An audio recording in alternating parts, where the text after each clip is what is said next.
ndagira ngo nkubwire ngo iyo wikomereje ku Mana ukayikomereza ukayitegereza icecekesha abanzi bawe. Nta kindi gishobora gucecekesha abanzi bawe nuko wikomereza ko witeka Imana yawe. Ikibazo ufite wikunkumure mu izina rya Yesu Kristo w'i Nazareti, kuko buri gisubizo cyose mu izina rya Yesu ibintu byose birashoboka. Bayibuli iratubwira ngo ibidashobokera abana b'abantu imbere y'Imana birashoboka. Tegereza Imana yawe. Mu kibazo uri mucamo tegereza Imana, mu bukene uri mucamo tegereza Imana, muri bwa bupfubyi, muri ya ntambara, muri ya madeni, yihamagare kandi iraza irasubiza, kuko ari Imana y'imbabazi n'ubuntu bwinshi. Hari abategereje kuri bupfe bakubike, ariko tegereza Imana yawe kuko yazi ikakuzura ku munota wa nyuma. Katwinjire rero muri wa mwanya twumve ijambo ry'Imana. Turamanza dusenge, nitumara gusenga twinjire mu ngingo nyamukuru y'ubutumwa bwiza bwatuzanye hano. Data, tuguhaye icyubahiro, turavuze ngo uri mwiza, waturinze kuva mu gitondo gushyika aya masaha. Hari abatambutse ariko twe turi bazima, hari bene data warinze, hari mu bice bitandukanye, bose ineza yawe yabagezeho, turabigushimiye. Tugiye kumva rero ijambo ryawe kuko ritanga amahoro, ritanga ubuzima, rirakiza, kandi turabizi ko mu ijambo ryawe tubona ihumure tukagubwa neza. Cyo duhagarikije n'imbaraga z'abadayimoni mu izina rya Yesu Kristo w'i Nazareti. Reka umwuka w'Imana ategeke kandi aganje mu izina ry'umwana wakunda cyane Yesu Kristo, amen. Reka rero tubumbure ibitabo byacu muri uyu mugoroba. Ndagira ngo tuganire ku ijambo rivuga ngo reka abantu bagutegereze maze nawe utegereze Imana. Ntago nzi ibintu waba ucamo cyangwa ubutayu waba uhagazemo, ariko igikuru cyo nuko nakubwira yuko ibyo ari byo byose ugomba gutegereza Imana. Ibirindiro byawe rero ugomba kubihagararamo utegereje Imana. Nta kintu utegereje udategereje umwana w'umuntu, kuko umuntu ntacyo yagufasha. Ashobora kuba uca ahantu hakomeye cyane, ariko wibuke ko ijambo ry'Imana ritubwira ngo nuca mu mazi ntazagutembana, nuca no mu muriro ntabwo uzashya. Hari impamvu umuhanuzi Yesaya yavuze kuri aya magambo. Ariko nawe ndagira ngo nkubwire, sinzi ahantu uri, sinzi ikintu kirimo kikunyiga, sinzi ahantu waba uhagaze, ariko ndakubwira muri uyu mugoroba ngo uko byaba bisa kose, uko byaba biteye kose, tegereza Imana muri icyo kibazo urimo, utumbire ijuru. Ndagira ngo nkubwire ngo Stefano ubwo bashakaga abahanuzi b'ibinyoma kugira ngo bamushinje ibinyoma, barabashakishije barazana imbere ya Stefano, ariko Stefano arahagarara ategereza Imana. Bayibuli iratubwira ngo mu maso ha Stefano hahise hasa nk'ahamarayika. Ishusho ya Stefano irabura, ntihaba hakigaragara Stefano, ahubwo hagaragara marayika mu ishusho ye, azasa nk'amarayika. Niko ijambo ry'Imana ritubwira neza mu gitabo cy'ibyakozwe n'intumwa.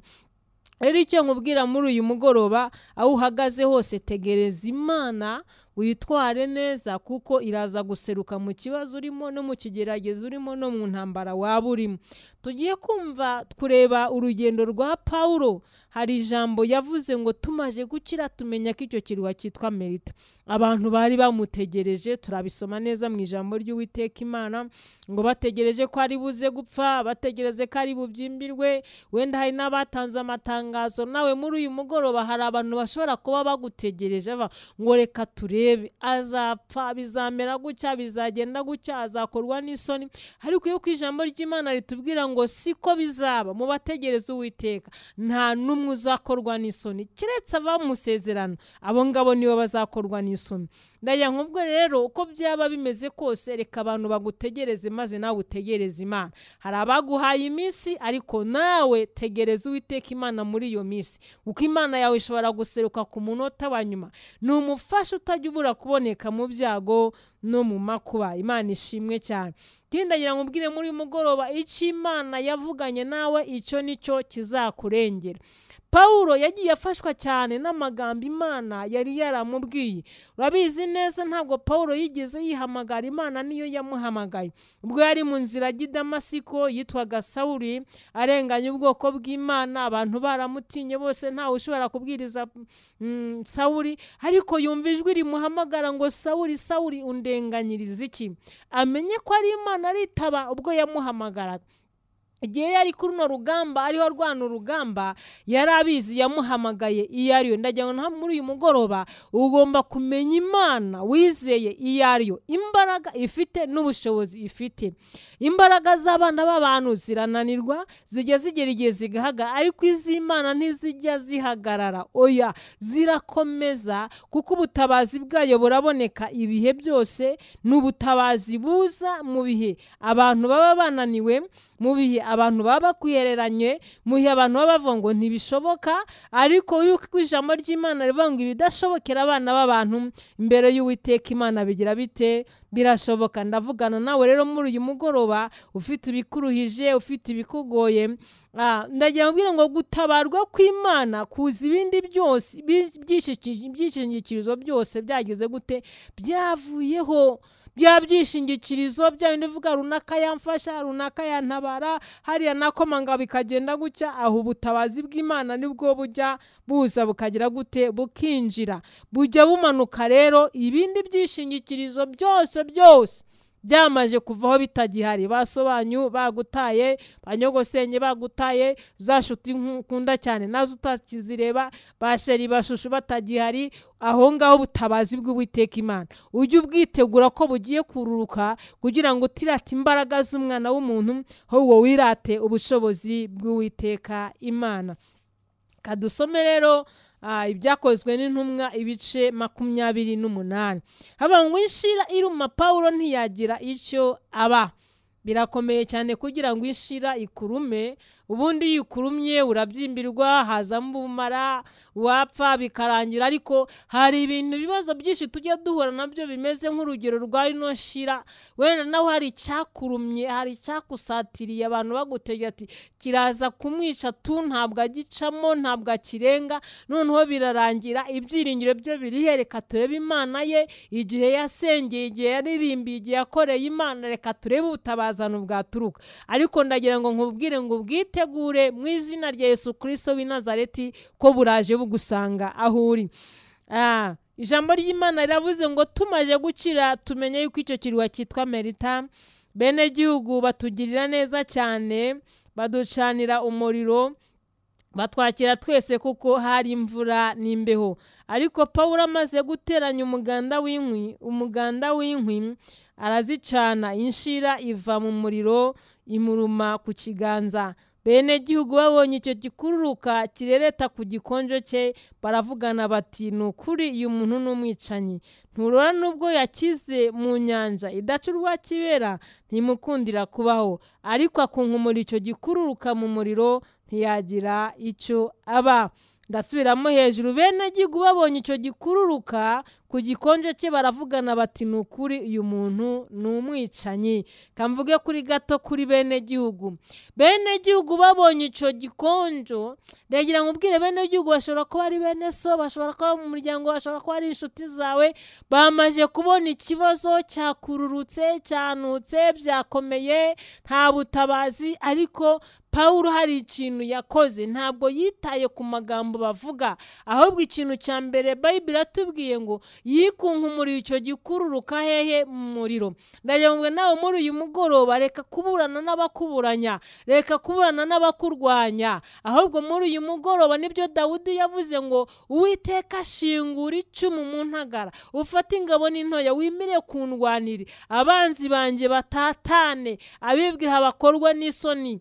Maze rero Dawudi ubwo yasengaga iri sengesho yashoboye kubona ubutabazi. Nawe ndagira ngo ubwiye ngo ntuburane n'abakuburanya, abo bakuvuga amagambo bihorere, ahubwo haguruka. Icyo ngicyo kigutera igisuzuguro, icyo gituma gikururuka, kirakururuka nyine kiragaragara. Bible iratubwiye ngo bene gihugu babonye icyo gikururuka, ni ukuvuga ngo hari igihe ikibazo kiza kigakururuka, ntugihishe, ntube wajya mu cyumba ngo ugihishe, ntube wagihisha mu muryango, ahubwo kikazamuka kikarenga kikajya hejuru, isi yose ikakimenya. Noneho Pawulo nawe inshira imaze kumuruma, Bible iratubwiye ngo bene gihugu babonye icyo gikururuka ku gikonjo, ntabwo ari buze kugisha. Hari ikibazo cyiza ntugihishe, oya. Hari ibiza bikaba bucece, no ariko noneho hari ibiza bikaba public bikagaragara. Noneho iki amaje kurumwa n'inshira kirakururuka, abantu bose barakibona, bene gihugu barakibona, abanyamahanga barakibona, abanzi be barakibona, abamurwanyaga barakibona, hagira amagambo avugwa nkuko nawe uvuga muri uyu mugoroba, hari ibiguhagurikiye, hari abanyamahanga bavuga bakora uko bashaka, ariko bihorere. Wowe haguruka wikunkumure mu izina rya Yesu Kristo w'i Nazareti. Icyo gituma bakuvuga, icyo gituma gikururuka, ikibazo cyawe urakizi, urubazo rwawe urabizi, urwo rukururuka, urwo rugutera inenge, urwo rukuzanira ibibazo, urukuzanira intambara uraruzi. Kandi buri muntu wese azi igikururuka, azi ikimukururukaho, arakizi mu mwanya we, mu gihe cye. Ntabwo ugomba guterana amagambo kuko barimo barakibona, bavuga ukuri. Kuko se inshira ntiyari yarumye Pawulo? Hari ikibazo cyiza ari ukakijyamo ukagihagararamo. Nibyo natangiye mvuga ngo Uwiteka aravuze ngo nuca mu muriro ntabwo uzashya, kandi nuca mu mazi ntazagutembana. Burya umuntu yari hakuno y'amazi ntabwo ashobora kubona imbaraga z'amazi uburyo zijugunya umuntu. Uko hari igihe n'amazi yica umuntu, murabizi ko yica nabi. Noneho ngo nuca mu muriro, umuriro ukaka, hari ibibazo biza bimeze nk'umuriro, ukavuga ati noneho watse, wagurumanye, ndabigenza ne, ndahagararane, nabyitwaramo. Ariko Pawulo aravuga ngo amaje kumenya imbaraga z'Imana ye, ubushobozi bw'Imana, yarazi Imana yamuhamagaye, rya jwi ry'Imana yararizi, imbaraga z'Imana yarazizi, arahaguruka yikunkumura icyo gikururuka mu muriro. Ndagira ngo muri uyu mugoroba ikibazo ufite wikunkumure mu izina rya Yesu Kristo w'i Nazareti, kuko buri gisubizo cyose mu izina rya Yesu, ibintu byose birashoboka. Bayibuli iratubwira ngo ibidashobokera abana b'abantu imbere y'Imana birashoboka. Ibyo papa wawe ananiwe, Imana irabishoboye. Ibyo anko wawe yananiwe, Yesu arabishoboye. Ibyo anti wawe yananiwe, Yesu arabishoboye. Ibyo imiryango yananiwe, Yesu arabishoboye. Inshuti n'abavandimwe ibyo bananiwe, Yesu arabishoboye. Hamwe batagaragara, Yesu we yagaragara. Imana ihimbazwe cyane. Noneho ngo bene gihugu babonye icyo gikururuka, maze baratangira baravuga. Hari ikibazo cyagukururukaho, hari ubukene bwakukururukaho, hari amadeni yagukururukaho, ikirwara cyakukururukaho, intambara zagukuru. Ariko haguruka mu izina rya Yesu Kristo w'i Nazareti, wizera Imana yawe hanitse ikirere ikadendereza inyanja, iyakuremye ukiri urusoro mu nda y'ababyeyi bawe. Uvuga uti Yesu arashoboye, uko byamera kose reka mutegereze. Ijambo ry'Imana riratubwira ngo n'umunyantege nke yatureka ari umunyembaraga. Ngo ya nudashoboye avuga ati ndashoboye. Ikintu kigufasha muri iyi ntambara, kigufasha mu bintu bikuruka, no gukomeza ko kwatura ko Yesu ari umwami. Habaguki yazigezemo abonye bikomeye, aravuga ati nzahagarara ku munara wanjye ndindire, ndangaguze numva icyo azambwira.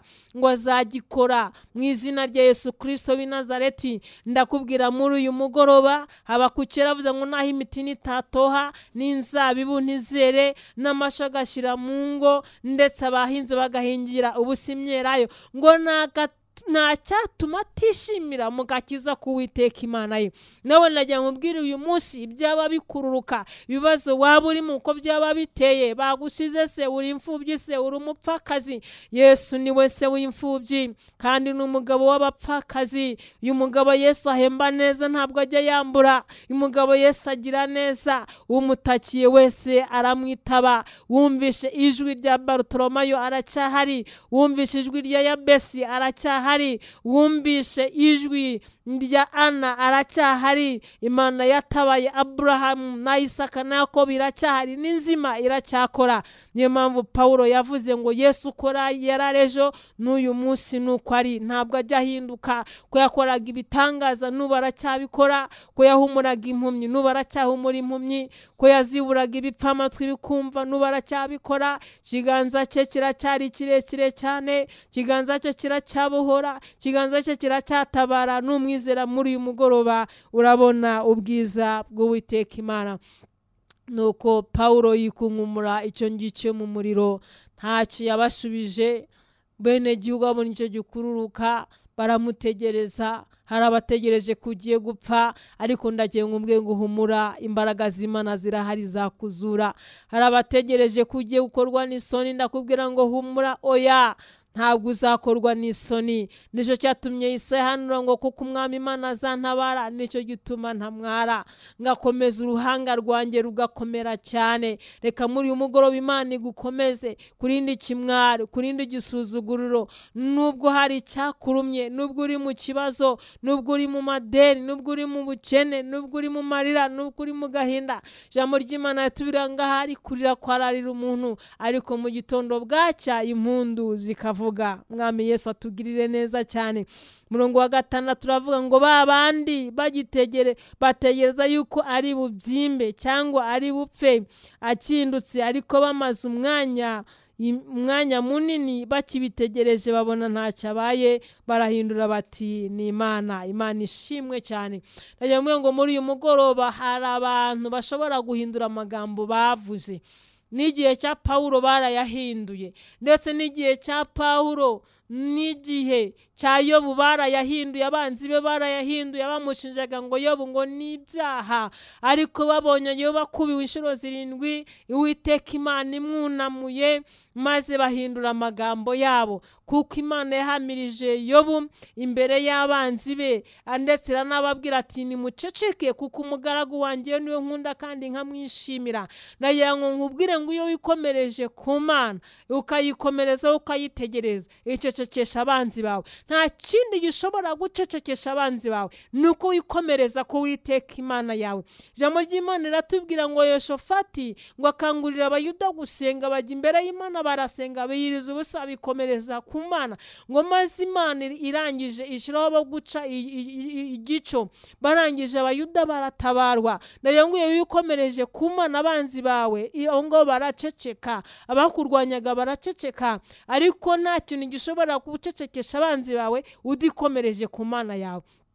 Cyagitangaza Imana yiruka gukora, nicyo gituma abanzi bawe baceceka, nicyo gituma bahindura amagambo. Kandi nta wundi ushobora gukora igitangaza, ni Imana uba wihambiyeho, ni Imana uba wikomerejeho. Yobu yayikomerejeho, umugore aravuga ati yihakana upfe, kuko wenda umugore yabonaga Yobu bikomeye, avuga ati sindi bumusige mu nzu, sindi bushake undi mugabo, uyu mugabo akiri hano. Aramubwira ati hakana iyo Mana wipfire. Yobu aramubwira ati mada, uvuze nk'umwe mu bagore b'abapfapfa, ntuzi ko mu kiganza cy'Uwiteka Imana havamo ibibi n'ibyiza. Aranga yikomereza ku Mana ye, maze imyuka yari izamutse mu mugore barayicecekesheje. Inshuti ziramubwira ati Yobu n'ibyaha, barazamushinja ibintu, ariko Yobu aravuga ati haracyari ibyiringiro. Aravuga ati njyewe nzabona Imana yanjye n'uyu mubiri wanjye, nubwo wari uriho ubora. Aravuga ati nzongera kubona Imana n'uyu mubiri, nzayibona iyi Mana. Ayikomerezaho, arakomeza ku munota wa nyuma Uwiteka Imana aramwunamura.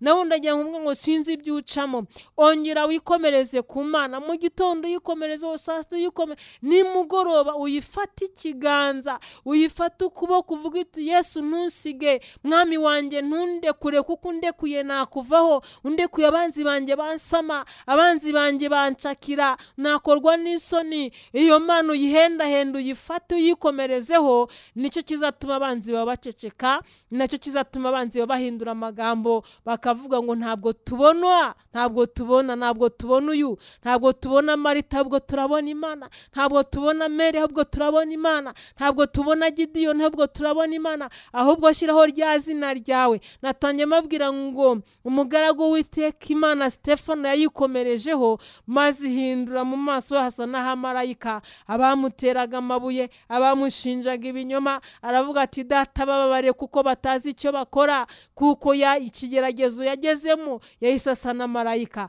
Nawe ikibazo urimo, reka hagaragara Imana gusa.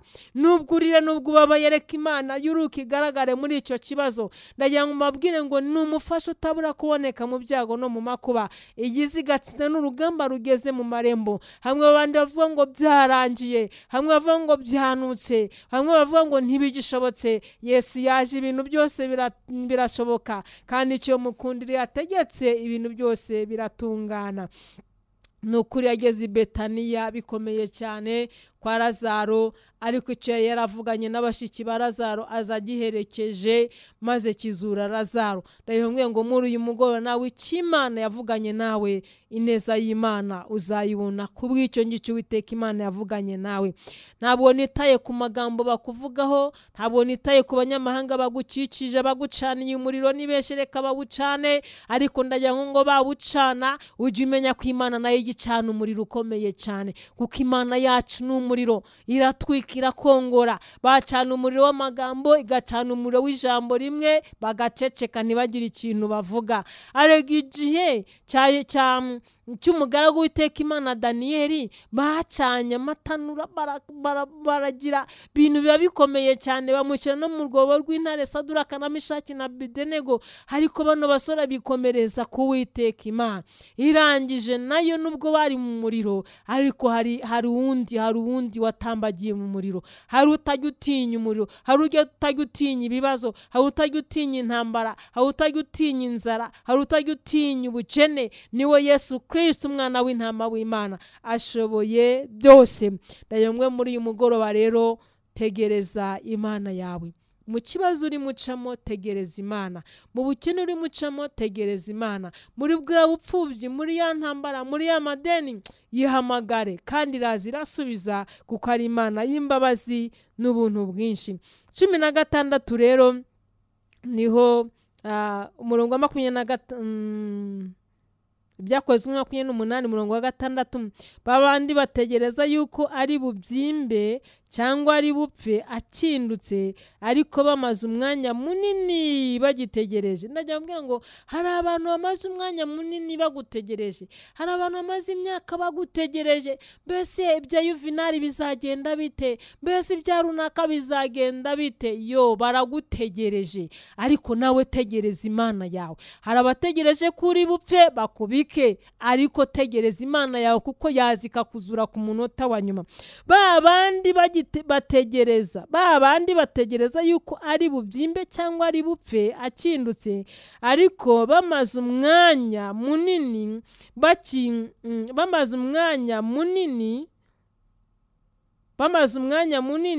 bakibitegereje, babona ntacyo abaye, barahindura bati ni Imana. Hashize umwanya munini, umva ngo hashize umwanya munini, hashize igihe kinini cyane bagitegereje ko ari bupfe akindutse, ariko babona ntabwo bikunze. Reka nkubwire ngo ibyo abanzi bawe bagutegerejeho ntabwo bizakunda.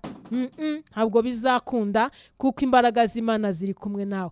Na hano rero Pawulo baramutegereje, umugabo bategereza ko ari bupfe, umugabo bategereza ko ari bukinduke, bajyana amatangazo kuri radiyo, biranga birananirana, kuko hari icyo yari yaravuganye n'Uwiteka Imana. Nyumviriza neza, hano rero hari n'abiyirije ubusa kugira ngo Pawulo bamwica, ariko ntibyakunda. Nawe rero hari abakugambanira, ariko buri munsi imitego ukayisimbuka. Ndagira ngo komeza kuri Imana yawe, niyo dukiza ikigoyi cy'umwanzi, niyo ituma dusimbuka ibihome by'abanzi bacu birebire cyane, igatuma dusimbuka ibyobo by'abanzi bacu, ikica imigambi y'incakura imbere yacu. Reka dusome rero Ibyakozwe n'Intumwa n'ikino gitabo, turi 23 umurongo waho wa 12. Ngo bukeye Abayuda baraterana, bararahira bahiga yuko batazarya ntibanywe batarica Pawulo. Abahuje inama yo kurahira batyo basagaga 40. Bajya ku batambyi bakuru n'abakuru bati, twarahiye twahize ibikomeye yuko tutazajya tutaraca Pawulo. Urumva neza? Pawulo rero uretse no kugira ngo yishire murime, hari n'abiyirije ubusa bati ntidushobora kurya, ntidushobora kunywa Pawulo atarapfa. Nawe hari abakwiyiriza ubusa, hari abahiga, hari abakujyana mu bapfumu, hari abakurogesha, hari abaguteza amahembe avuga ati ntibishoboka, ntabwo azatubanaho, ntabwo azaturyana bonane, ntabwo azaturyana Noheli. Bagahiga, reka nkubwire, reka bahige, ariko nawe utegereza Imana yawe. Yakurinze uriya mwaka, n'uyu nguyu izongera ikurindi zawukunyuzamo. Haleluya. Ngo nuko baraterana bajya inama, ngo bari nk'abantu 40. urumva Pawulo we yari afite igikundi cy'abantu benshi bamurwanya, nawe sinzi abari, bashobora kuba 2, bashobora kuba 3, bashobora kuba 4, bakajya inama. Ariko ijambo ry'Imana riratubwira ngo ngahari bazaterana ko sinjye nzaba mbateranyije, ngo kuko burumi rwose ruzahaguruka kukurwanya rutazagira icyo rigutwara. Iryo ni isezerano tufite mu Yesaya. Reka baterane, bongere baterane, abo n'abanzi, imigambi yabo ntizashika. Ntabwo Uwiteka Imana azakunda kwishika, ahubwo iyo ngiyo izatsindwa mu izina rya Yesu Kristo w'i Nazareti. Imana idufashe muri uyu mugoroba. Amen. Reka baterane, ariko Uwiteka Imana si uzaba ubateranyije. Imana ishimwe cyane. Ntabwo nitaye kubaterana, ntabwo nitaye ngo ni 40, ntabwo nitaye ngo ni 1000, ntabwo nitaye ngo ni 300, niwashaka babe miliyoni. Ijambo ry'Imana riratubwira ngo bazagutera mu nzira ndwi, nibarangiza batatanire mu nzira ndwi. Imana ishimwe cyane, ngo bazaza baguteye ari benshi ariko batatanire mu nzira ndwi, ubashaka ubaburi. Yesu yaravuze atabanzi bawe bazasaza nk'imyenda pe, kandi uzabashaka ugira ute ubabure. Abo baguhigira, abo bagushakisha, abo bavuga ngo ntuzabaho, bazagushaka bakubure. Reka nkubwire ibanga uzakoresha kugira ngo nibagushaka bakubure, uzihishe mu Mana yawe. Zaburi ya 91 iravuga ngo uba mu rwisho rwisumba byose azaba mu gicucu cy'ishobora byose. Ngo ndabwira Uwiteka n'urubuhungiro bwanjye, uragakiza kanjye, uri ingabo inkingira, uri igihome cyanjye. Ngo ndinda mu giga igenda ku manywa y'ihangu, nigendera mu mwijima. Niba ishobora kurinda mu giga igenda ku manywa y'ihangu, ikarinda igenda mu mwijima, yakurinda amahembe baguteza, yakurinda amarozi, yakurinda abapfumu. Isaya waravuga ngo ifata indagu z'abanyabinyoma kazihindura ubusa, yangiza igafata ibirozi igatera abasazi.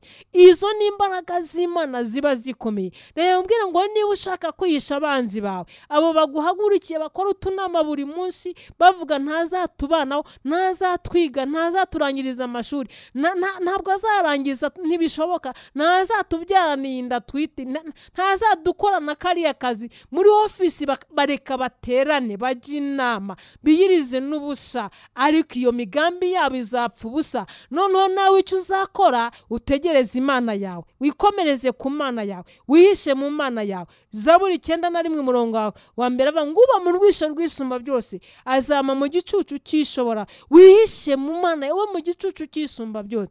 Muzi gituma abanzi bacu badushaka bakatubona bakaturonka, nuko tutihisha mu Mana neza cyane. Ntabwo dukandagiramo neza, hako buriya twakandagiyemo neza, nta kintu na kimwe gishobora kunyeganyeza imbaraga z'Imana, kuko imbaraga z'Imana ziri hejuru y'abarozi, ziri hejuru y'abapfumu, ziri hejuru y'ubwoba, ziri hejuru y'ibigirwamana, ziri hejuru y'ibintu byose. Habwo reka tujye tuzemera zitegeke muri twe, zikorere muri twe, zigendere muri twe, zibe muri twebwe. Umugambi w'Imana uzasobora ku buzima bwacu. Amen. Sinzi niba hari icyo wumva muri uyu mugoroba. Bivuga ngo bukeye Abayuda baraterana, bararahira, bahiga yuko batazarya, ntibanywe, batarica Pawulo. Abahuje inama yo kurahira bacyo basagaga 40. Bajya ku mutambyi mukuru n'abakuru bati, twarahiye pe, twahize ibikomeye yuko tutazarya tutarica Pawulo. Twarahiye pe, bari barahiye, bahize n'ibikomeye, bashyizeho n'imihigo. Mureke mbabwire, nubwo bazahiga batamba ubuzima bwawe, Bibiliya iratubwira ngo n'isezerano bagiranye n'ikuzimu, iryo naryo Uwiteka naza, Umwami Yesu naza, iryo naryo rizakuka. Iryo ngizo azarisinyura, kuko Yesu ashoboye byose. Ubwo rero bagutamba hose, bagufungirana hose, iyo Yesu akubohorayo. Nubwo bagukingirana aho ngaho kuri, ntabwo bagushyira mu rutare nka rumwe bari bashyizemo Lazaro. Yashoboye gutegeka Lazaro avayo, ko yari yabwiye bashiki bati iyo ndwara Lazaro yarwaye si yo kumwica, niyo gutuma umwana w'Imana ahimbazwa. Imana itugire neza cyane. Kuki yavanye Lazaro mu rutare? Ni ukubera yuko Yesu nawe yavuye muri urwo rutare. Yarakingiraniye yo arazuka ava mu rutare, ava ari muzima. Ngo imva yo bari bashyizeho ibitare bashyiraho n'ibindi, ariko ranga umugabo arazuka avayo. Niwe ntare yo mu bazutse, niwe ntare yo mu muryango wa Yuda, niwe mfura yo mu muryango wa Yuda, niwe mfura yo mu bazutse. Uyu mugabo rero ashoboye ibintu byose, ahubwo tumwizeye. Rero abo bahiga ngo ntibazarya ntibazanywa, abo barara bagenda amajoro ngo bashaka ubuzima bwawe ntabwo bazabubona. Ishinganishe mu mbaraga z'amaraso ya Yesu. Wigira ubwoba, hari abagutegeye kunda ntabwo bazakubona, uzaba muzima wowe n'umwana wawe. Hari abavuze ntabwo aziga ngo arangize, oya, uzarangiza mu izina rya Yesu Kristo w'i Nazareti, kuko Imana iyo yatangiye umurimo irawusohoza, ntabwo ijya ikora igice. Iyi Mana mureba, kuko imbaraga zayo zigaragara mu gitondo, ibihe byose ni Imana yigaragaza. Yuyegereye kugira ngo yigaragare, iraza ikigaragaza. Imana idufashe cyane. Rero iyo dukomeje muri bino bice dusoma, tubona yuko bahize imihigo ikomeye ariko ntacyo bagezeho. Niyo mpamvu Bayibuli tubwira ngo tumaze gukira tumenye ko icyo kirwa cyitwa Merita. Ntabwo rero Pawulo ibyo bahize n'ibyo bakoraga byashoboye kwica Pawulo, ahubwo yavuyemo ari muzima. Yewe hari abaziyiriza ubusa, hari abazajya kanyarira, hari abazajya mu butayu, hari abazareka kurya, hari abazaguhiga, hari n'abazatanga amafaranga ariko ntibizakunda. Bano bari biyirije ubusa, ndetse ngo bararahira bajya n'imbere y'abatambyi ngo twarahiye abantu 40 dukora ibintu bikomeye, ariko turarahira, ariko Imana irahinyuza ibintu bari bategereje kuri Pawulo, ko Pawulo yari umutambyi w'Imana yikomereza ku Uwiteka Imana. None abandi nabo baramutegereza ntibagira bate, ntibamubona. Imana ishimwe cyane. Iyo dusomye rero ibyanditswe byera, dusanga neza Pawulo yari umugabo wakomezaga kuvugana n'Imana, kandi Imana ikamuhishurira, kandi Imana ikamwiyereka. Imana ishimwe cyane. Hari naho rero Pawulo umwami Yesu yamwiyeretse, aravugana nawe, aragenda mukomanga mu mava, aramubwira ati humura Pawulo, ntutinye kubwiriza ubutumwa bwiza, ntutinye kubabwira. Imana ishimwe cyane. Ese ni izihe nzozi wowe ugira mu iyerekwa ryawe? Niki Yesu yaba avugana nawe? Bimeze gute wowe ubusabane bwawe n'Imana, kugira ngo abo bagutegereje ibyo bagushakaho ntibazabikuboneho, kugira ngo utazamwara, kugira ngo utazakorwa n'isoni? Niki cyakurengera? Witwaye ute mu Mana? Uhagaze ute? Amasezerano yawe yarinze ute? Niki waganiriye n'Imana? Niki wavuganye n'Imana mu nzozi usenga? Niki wavuganye nayo uyu munsi? Kari cyo cyakurinda, kari cyo cyakurengera, kari cyo cyazuye Lazaro, kari cyo cyazuye Batoromayo, kuko bizeraga ko Imana ishobora byose. Imana itugirire neza cyane. Kadusomere igitabo cy'ibyakozwe n'intumwa 18 umurongo waho wa 9. Ngo maze umwami Yesu abonekera Pawulo nijoro mu nzozi, aramubwira ati ntutinye, ahubwo uvuge we guceceka, kuko ndi kumwe nawe, kandi nta muntu uzagutera kukugirira nabi, kuko mfite abantu benshi muri uyu mudugudu. Amarayo umwaka n'amezi 6 yigisha ijambo ry'Imana muri bo. Imana ishimwe cyane. Ese wowe imigendere yawe hari icyo umwami Yesu ashobora kuba avugana nawe? Muri urwo rugendo rwawe Yesu yavuganye iki nawe? Muri izo ntambara zawe Yesu yavuganye iki nawe? Muri ayo madeni yawe bakwishyuza Yesu yavuganye iki nawe? Ese muri ubwo bukene bwawe bimeze gute, bihagaze bite? Ni iki Yesu yaba yaravuganye nawe? Turabibona ko umwami Yesu yagendereye Pawulo nijoro mu nzozi, aramubonekera, aramubwira ati humura, ntutinye, ntuceceke, ntacyo uzaba. Ni ukuvuga ngo Pawulo yarindwaga n'isezerano ry'Imana, nubwo inshira yamurumye cyo kikakuruka, abantu bagaterana, abandi bakiriza ubusa, hari icyo Imana yari yaravuganye nande na Pawulo. Nubwo bazaterana bakurwanya, icyo Imana yavuganye nawe kizakurengera. Nongeye kugaruka nkubwira ngo nanone icyo Imana yavuganye nawe muri izo ntambara nicyo kizagusohora muri izo ntambara. Ntabwo ari amafaranga, ntabwo ari uburanga, ntabwo ari amashuri, ahubwo icyo Imana yavuganye nawe kizagutabara, kikugirire neza. Reka nkubwire basogokuruza Iburahimu, kugira ngo bamarire iyo myaka yose bagire n'igihe cyo kwizera batambe Isaka, ni ukubera icyo Imana yavuganye nabo. Bariya bagabo Imana yarabasangaga ikabaganiriza. Ana buri mwaka yajyaga ishiru akagenda gutamba ibitambo, kandi we mu rugo habaga bene yere akagaburira n'abatambyi. Ese wo muri izo ntambara zawe wifashe ute? Bimeze gute muri ubwo burwayi bwawe? Yesu aravuga n'iki nawe? Reka uhindukire muri uyu mugoroba wibuke icyo Imana yavuganye nawe, kuko icyo Imana yavuganye nawe kirusha imbaraga icyo abantu bakuvugaho, kirusha imbaraga icyo abadogita bakuvugaho. Baje kukubwira ngo birarangiye, kanseri izakwica, ariko ijuru rikavuga ngo azabaho, ntabwo azapfa, azicwa na kanseri, azaba muzima. N'icyo Imana yavuganye nawe kuri iyo ndwara yawe, hagati mu bupfubyi bwawe ubuze ababyeyi bose bagiye, ni ikihe Yesu yavuga nawe? Ndagira ngo icyo ngicyo ucibuke, kubera yuko Pawulo cyaramurinze icyo yavuganye n'Uwiteka Imana. Yageraga mu bikomeye akibuka ko mu yereko yabonye umwami Yesu, kandi amubona amuganiza amuga ati witinya, ese Imana ikubwiye ngo humura ndi kumwe nawe ntiwakomera. Ni ukuri gukomera ku ijwi ry'Imana, iyo uryumvishije urakomera, iyo uryumvishije ugiye uhetamye urahagarara. Ushobora kuryumva ukagira ngo ni wowe uyoboye umurenge wose, cyangwa n'uyoboye igihugu, kubera wumvise ijwi ry'Uwiteka Imana riraza rigakomeza. Rirakomeye cyane, ni ijambo rikomeye cyane, ku ijwi ry'Imana uvuganye naryo ibintu byose biratungana. Bashobora kubona bakavuga bati uyu muntu yarapfuye, ariko kubera ko wumvise ijwi ry'Uwiteka Imana bakabana n'ukuri urahagurutse, wicaye ku gitanda utangiye kurya, utangiye kunywa, kuko hari ijuru ritangaje, ko hari andi makuru mashya wumvishije. Amen. Nuko rero Pawulo icyo yavuganaga n'umwami Yesu cyaramurinze mu nkuge. Murabizi ko aricyo cyamurinze mu nkuge, ni nacyo cyatumye abantu bamutegereza bati umugabo arapfa. Ariko Pawulo aravuga ati reka nikunkumure mu izina rya Yesu Kristo w'i Nazareti. Ngarahaguruka yikunkumura icyo gikururuka mu muriro. Ba bandi bagitegereje bavuze ngo arapfa ari bubyimbirwe, barahindukira bavuga bati none ntabwo tubona Pawulo, ubwo turabona Imana. Amen. Ibyo ucamo byawe uyu munsi bikubabaza nubwo buhamya bwawe bw'ejo hazaza. Izo ntambara ubona zigukomereye nizo ziri kugutegura icyo uzaba ejo imbere y'Uwiteka Imana.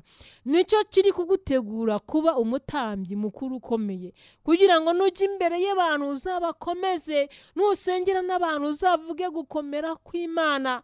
Nugira n'icyo ukora uzumve mu masengesho Abayisiraheli basenga, cyangwa mu bitabo bari imbere y'Imana baravuga ngo waraturinze, watugiriye neza, wirukanye abanzi bacu imbere yacu, niwe wohereje batayo y'Amavubi yo atsinda abanzi bacu, niwe wadutsindiye Yeriko. Bagenda bavuga imirimo Imana yagiye ikora, naho bagiye bashinga amahema bakayibutsa bakayibwira, noneho Imana igahera aho ngaho ishingira aho ngaho ikora, kubera yuko bavugaga imbaraga z'Imana. Nawe rero ibyo ucamo aho ngaho ntabwo nitenga uri mu bitaro, uri muri bomboni, ariko nuva uzavuga ati niwe wanyongeraga umwuka kwa muganga, ubwo nari kuri bomboni ntavuga, ubwo abantu bari bankikije, ubwo nakangwa nkasanga bikomeye, ubwo naburaraga warahabaye, ubwo nambaraga ubusa warahabaye, ubwo nagendaga n'ibirenge warahabaye, ubwo byari bimeze gutyo ukanyishurira ideni warahabaye, ubwo nyubakiraga inzu umujyi wa Kigali